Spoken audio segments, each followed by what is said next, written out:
ताज़ा तरीन वीडियोस के लिए हमारा चैनल सब्सक्राइब करके बेल आइकॉन प्रेस करें ताकि आपको मिले हर अपडेट सबसे पहले। इस वक्त हमारे अफगानिस्तान के जो तालिबान हैं उनके साथ ताल्लुकात कैसे हैं? ज़ाहिर है इनको अगर मेज़ पे बैठाया तो हमारे तल्लकात जो थे मुल्ला बरादरान से और दूसरे लोगों से अमेरिकन कहने पे अमेरिकन की टेबल पे लेके गए, तो अगर हम उनको कुछ कहें तो वो ये नहीं कि हमारे तल्लकात हैं तालिबान के साथ, कल यही खबर बन जाए। कोई हमारा लड़ाई झगड़ा भी नहीं है। लड़ाई झगड़ा नहीं होता तो फिर ताल्लुकात अच्छे होते हैं, दोस्ती होती है? नहीं, मैं ये नहीं कह सकता। ये आप बहुत बड़ा जुमला मेरे मुंह से निकलवाना चाहती है।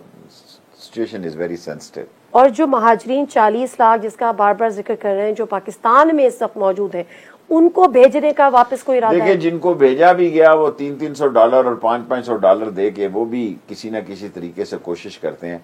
मेरे ख्याल में हमें 45 से 90 दिन इंतजार करना चाहिए। यही मैंने पीएम से रिक्वेस्ट की है कि we have to wait and see 45 to 90 days.